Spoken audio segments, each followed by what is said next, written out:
Welcome to Shoeman's Model Shop, and today we are going to look at my new 3D printer, the M3 Premium 8K. No, it's a big one. Can't even get it all fit into. I was gonna do an unboxing, so I unboxed it. It's basically the same box. They boxed really well. They shipped them great. There was no damage, and maybe I can get you a side comparison to my printer here. This is the Photon X6K, and you can see that you can kind of see the size difference there. So what I'm going to do is I'm going to go ahead and take off the plastic, unbox what's in there, and I'll show you what comes with the kit.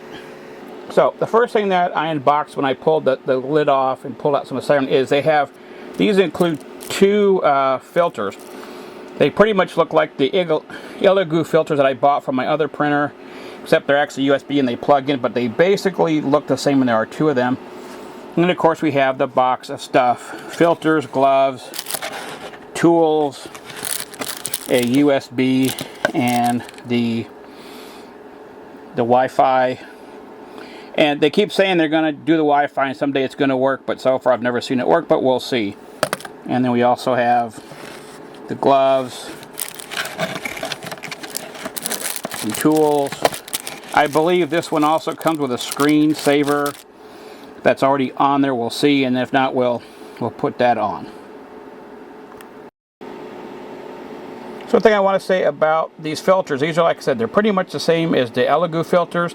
And the one thing you do is you have to turn them on. It's kind of too bad that when you turn the printer on, they didn't kind of fire up, because they are plugged into the USB, or maybe they do, I'm not sure. But they're easy to install. Basically, there's the base. You just pop them in there.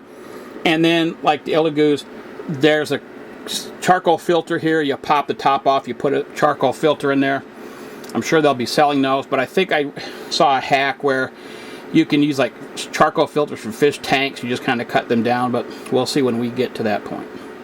The next thing we have is the build plate. It's a good sized build plate, and it does have this diamond like laser etched pattern, which is the same one that I have on this one, and it really works good. I haven't had any issues with stuff sticking to it, and I haven't had any issues getting things out of it. So it's a nice big build plate. And we come up here, the vat is huge. This is going to hold a lot of resin, so we better be buying lots of resin. And then within here we've got some screensavers. So it looks like they've got one installed already. And then here's a spare screensaver and how to install the screensaver. Next, I'm going to go ahead and kind of do some firing up. We're going to have to level the build plate, do some stuff you guys already know, and then we'll go ahead and so I've got the printer on now, and you can see the touch panel is pretty much what we're used to from printing. So we've got the tool systems tools. So one thing I need to do is press the tool button. We're going to move the Z up 50 millimeters and just press the up key. Nice and quiet. Do that again. What I'm doing is I'm going to need to get to the vat to remove the vat, because we can definitely see that there's a screen protector underneath that, so we're going to have to get the plastic off, and I think there's also a plastic piece on the vat. Now, one thing I did read on their site is that they're using NFAP, which is, I really like NFAP. It's Epic started using that or developed that, and it's really great. I've used it on all my printers, never have problems. It lasts a good long time, as long as you don't like poke through it. And it really is a really great filter. So I'm pretty glad to see that they've gone to non-FAP, and also that, and the same thing with my Photon, is that there's also a screensaver on there already, so it's kind of neat that they're installing screensavers on there to save the screensaver. So I'm going to get the vat off, remove the plastic, and then we'll go from there. Okay, so we've got the build plate leveled. I just wanted to kind of show you the vat again. I like that they have like a max fill on there. So that is basically about half a bottle of resin. Didn't really even fill it much. So yeah, this is going to take a lot of resin if you're doing the big stuff. So stock up on that resin. So what I'm going to do is I'm going to go ahead and I'm going to do a test print. And like everything else, I'm not sure what that is, but I'm going to go ahead and print it just to make sure all the basics are working before I do one of my own prints. So I'm going to get that started and I'll let you know how it came out. So the print is finished. It took about maybe an hour, maybe less. I really wasn't watching what it did, but it looks really good. It printed fine. It stuck to the build plate. So what I'm going to do next, I'm going to go ahead, I'm just going to, cure it, or I'm going to wash it off and then let it dry for a bit, cure it, and then we'll take a closer look at it.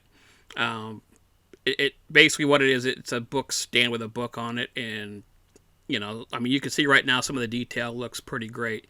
Just wanted to mention about the filters. Now, when I started the print, you have to press the filters to turn them on, but I noticed once it was done, they were off. So just something to, it'd be great if they turned on, but they don't. So let me get this print ready to go, and then we'll see how it looks. I just wanted to show you something too about this print. I did a print job last night about 10 o'clock, so I knew it probably would take overnight. It ran. You can see that. I see that the job completed.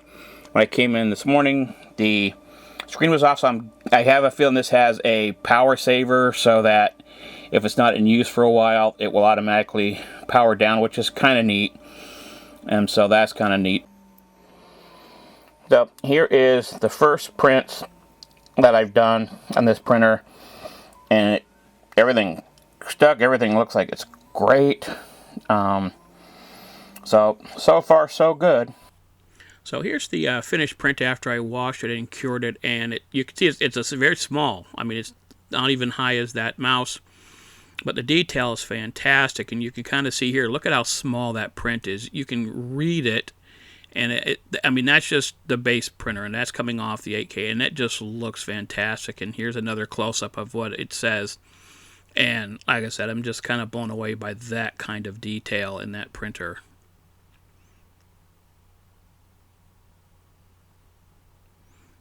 And here was the one I was finishing up. I just wanted to print a quick print with that, and you can just see, again, the detail in the fur, and then you can really see the detail in that cloth. It really does look like cloth, so I'm really thrilled with this printer. So just an overview of the printer. I mean, it's bigger than my other printers. Not as big as the Epix X10 I have, but so I guess it would call it a medium range, a really big and a big one.